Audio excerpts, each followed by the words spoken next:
खत्म करता हूं। धन्यवाद। श्री अखिलेश प्रसाद सिंह।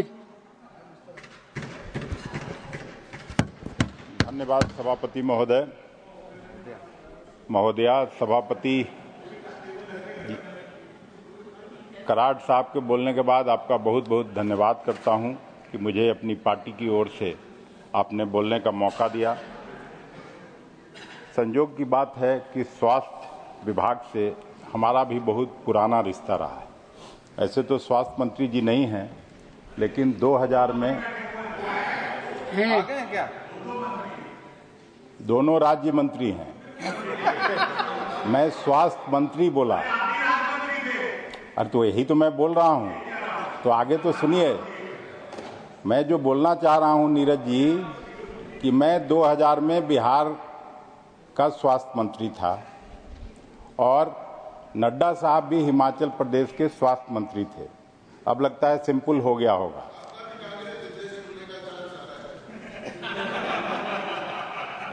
और उनका धन्यवाद। तो इसलिए हेल्थ सेक्टर से मेरा पुराना रिश्ता रहा है। महोदय, इस सरकार के कार्यकाल के लगभग 11 साल पूरा होने को है। मैं बहुत ज़्यादा आपके आंकड़ों में नहीं जाऊंगा, लेकिन हेल्थ सेक्टर में इस सरकार का कैसा परफॉर्मेंस रहा है, इसको दर्शाने के लिए कुछ ब्रॉड इंडिकेटर की बात करूंगा। साल 2017 में यह सरकार राष्ट्रीय स्वास्थ्य नीति लेकर के आई थी और उसमें कहा गया था कि साल 2025 तक हेल्थ सेक्टर का जीडीपी का 2.5% खर्च किया जाएगा। हालांकि WHO के अनुसार हेल्थ पर जीडीपी का कम से कम 5% खर्च होना चाहिए। लेकिन इस साल के बजट को भी देखें तो हेल्थ पर इस सरकार का टोटल खर्च है जीडीपी का 1.28%। तो यह है आपकी पहली उपलब्धि। दूसरा एक आंकड़ा जो बहुत चौंकाने वाला है, अगर हम 2025 को 2010 से कंपेयर करें तो नॉन कम्युनिकेबल डिजीज से होने वाली मौतों की संख्या पिछले 15 सालों में भारत में लगभग 12% तक बढ़ गई है। इसका सबसे बड़ा कारण यह है कि जिस तेजी से हमारे देश में लोग जीवन शैली आधारित रोगों का शिकार हो रहे हैं, वह दुनिया में सबसे ज़्यादा है। कम्युनिकेबल डिजीज की बात करें तो राष्ट्रीय जो टीबी है, तपेदिक उन्मूलन कार्यक्रम का लक्ष्य आपने रखा था कि 2025 तक देश में टीबी का पूरी तरह से उन्मूलन कर दिया जाएगा, इस टीबी से को समाप्त कर दिया जाएगा। लेकिन अभी भी दुनिया के 25% टीबी रोगी भारत में है। साल 2023 में कुल 25,37,000 तपेदिक के मामले सामने आए थे, जो 2022 की तुलना में 1,15,000 से भी ज़्यादा थे। तपेदिक से होने वाली मौतों के मामले में भी भारत में स्थिति दूसरे देशों की तुलना में सबसे ज़्यादा खराब है। इसके अलावा जिस तरह से हर साल बरसात के बाद पूरे देश में डेंगू का आतंक फैल रहा है, यह भी पिछले 10-12 साल में देखने में आया है। और चिंता की बात यह है कि डेंगू की रोकथाम के लिए सरकारी स्तर पर कोई बृहद कार्यक्रम मेरी जानकारी में नहीं है। रूटीन तौर पर नेशनल हेल्थ मिशन में इसका जिक्र जरूर आता है। कुपोषण की बात करें महोदय, तो कुछ मामलों में हमारी स्थिति हमारे पड़ोसी मुल्कों बांग्लादेश, नेपाल और पाकिस्तान से भी खराब है। 17 जुलाई 2023 को इंडिया टुडे ने एक न्यूज़ आइटम पब्लिश किया था, जिसमें कहा गया था कि यूनिसेफ और WHO की एक ज्वाइंट स्टडी के अनुसार भारत में 4 में से 3 व्यक्ति को हेल्दी फूड मैसर नहीं है। जाहिर सी बात है कि जब एक साधारण आदमी रोजमर्रा के खर्चे के लिए पूरा संघर्ष कर रहा है, तो वह हेल्दी फूड की बात कहां से सोच पाएगा। फिर चेयर पर आज आप बैठी हैं। महिलाओं में एनीमिया अभी भी एक भारी समस्या बनी हुई है और मेरी जानकारी के अनुसार 45% महिलाएं आज भी एनीमिया से ग्रसित हैं। प्रधानमंत्री आयुष्मान भारत योजना की दिन रात आप लोग चर्चा करते रहते हैं, लेकिन उसमें भी जमीनी हकीकत क्या है? प्राइवेट हॉस्पिटल में इलाज करने में आयुष्मान कार्ड धारक को दिन में तारे नजर आ रहे हैं। कहीं हॉस्पिटल लाभार्थी को परेशान करता है तो कहीं डाटा मिसमैच होता है। हम लोगों के सामने तो लगातार ऐसे मामले आते ही रहते हैं। पता नहीं मंत्री जी और सरकार की जानकारी में यह सब बात आती है कि नहीं। इसी तरह जन औषधि केंद्र में जो जेनेरिक दवाइयां मिलती हैं उनकी क्या स्थिति है, यह भी किसी से छिपा नहीं है। जेनेरिक दवाइयां खाते जाइए और बीमारी वैसे के वैसे बनी रहती है। पीछे इस प्रकार की भी कई रिपोर्ट आई है कि जन औषधि केंद्रों में सही तरीके से दवाओं का भंडारण नहीं होता है और कई बार तो एक्सपायरी दवाइयां भी दे दी जाती हैं। दरअसल प्रधानमंत्री जन औषधि केंद्र का जो पूरा कंसेप्ट है, हालांकि यह यूपीए के टाइम में शुरू हुआ था, लेकिन अभी ऐसा लगता है कि इसमें सारा जोर इस बात पर है कि दवाई की क्वालिटी चाहे जो भी हो उसे सस्ती कीमत पर उपलब्ध कराया जाए। मेरे हिसाब से तो हेल्थ का जो बेसिक कंसेप्ट है वही इसके खिलाफ है। हेल्थ सेक्टर में एक और चीज है जो आज के समय में बहुत चिंताजनक रूप से बढ़ रही है।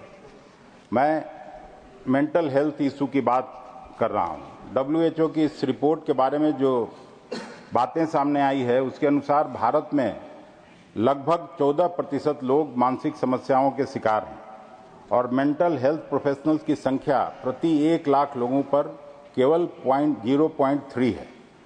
मैं मंत्री जी से आग्रह करूंगा कि इस समस्या की गंभीरता को देखते हुए मेंटल हेल्थ पर एक नेशनल प्रोग्राम बनाने के बारे में विचार किया जाए और इसको उचित प्रायोरिटी दी जाए।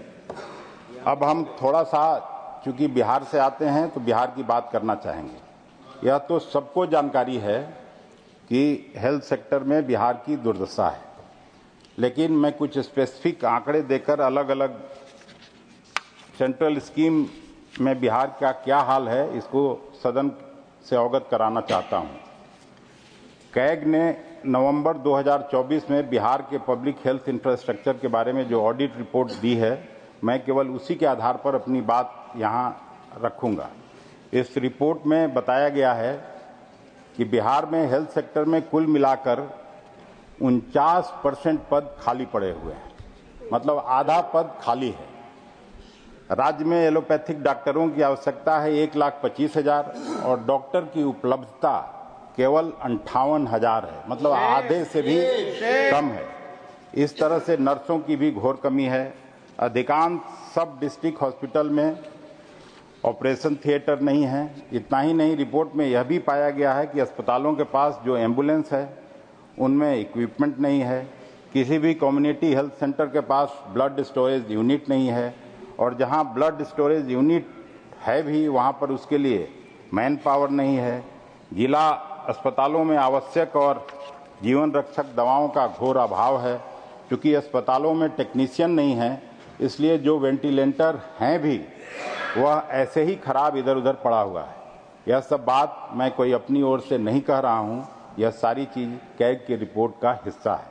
प्रति व्यक्ति हॉस्पिटल के बेड्स की बात करें तो बिहार में 1 लाख की आबादी पर 25 हॉस्पिटल बेड्स हैं, जबकि नेशनल एवरेज 141 है। हर ब्लॉक में स्वास्थ्य उपकेंद्रों का भवन बन के खड़ा है, लेकिन कहीं डॉक्टर या स्टाफ का आता पता नहीं है।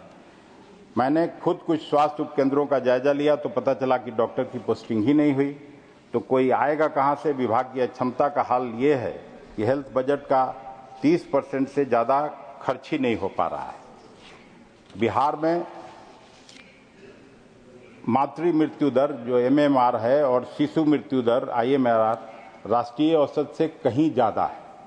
2023 की राष्ट्रीय स्वास्थ्य रिपोर्ट के अनुसार बिहार में मातृ मृत्यु दर 174 प्रति 1 लाख लाइव बर्थ है, जबकि राष्ट्रीय औसत 100 के आसपास है। शिशु मृत्यु दर भी 34 प्रति 1000 जन्म के करीब है। यह दर्शाता है कि राज्य में ग्रामीण क्षेत्रों में चिकित्सा सुविधाओं की भारी कमी और अस्पतालों की अपर्याप्तता इन समस्याओं का मुख्य कारण है।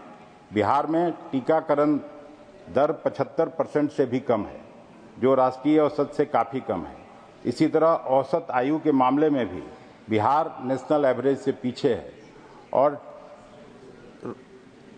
इम्यूनाइजेशन की जब बात करते हैं तो वहाँ अगर सही में कोई आपकी तरफ से स्टडी करे तो रूटीन इम्यूनाइजेशन का भी काम ठीक से नहीं हो पाता है। बिहार में स्वास्थ्य मंत्रालय की जो योजनाएं हैं उनका भी ढंग से क्रियान्वयन नहीं हो पाता है। उदाहरण के लिए एक जो प्रधानमंत्री वंदन योजना है उसमें बिहार में केवल 25% आवेदकों को ही उसका लाभ मिलता है, बाकी 75% एप्लीकेशन किसी न किसी ग्राउंड पर रिजेक्ट कर दिया जाता है और उस ग्राउंड का कोई कारण नहीं बताया जाता है। अब जाहिर है कि बिहार में जानकारी का अभाव तो है, लोग उतना पूछताछ भी नहीं करते हैं। सत्ता पक्ष के हमारे मित्र हमेशा आंकड़ों की बात करते रहते हैं, लेकिन ऐसा करते हुए आप लोग यहाँ भूल जाते हैं कि हर आंकड़े का कोई न कोई संदर्भ होता है। अब हेल्थ सेक्टर में मैं आपको एक संदर्भ देना चाहता हूँ। जब यूपीए सरकार 2004 में पावर में आई, स्वर्गीय मनमोहन सिंह जी प्रधानमंत्री बने, तो हेल्थ पर सरकार का टोटल खर्च था 7,500 करोड़ रुपए। हम लोग 10 साल में उसको लगभग 4 गुना बढ़ाकर 27,500 करोड़ रुपए तक ले गए। और परसेंटेज वाइज आपके 11 साल की हमारे 10 साल से तुलना करें तो आपका हेल्थ बजट का इंक्रीज है लगभग 350%, जबकि हमारे 10 साल में इंक्रीज था 400%। हेल्थ सेक्टर में हमारी सबसे बड़ी उपलब्धि थी देश को पोलियो मुक्त बनाना। एक समय भारत दुनिया में पोलियो का एपिसेंटर हुआ करता था, लेकिन यूपीए सरकार ने अपने 10 साल के कार्यकाल में देश को सफलतापूर्वक पोलियो मुक्त बनाने का लक्ष्य पूरा किया था।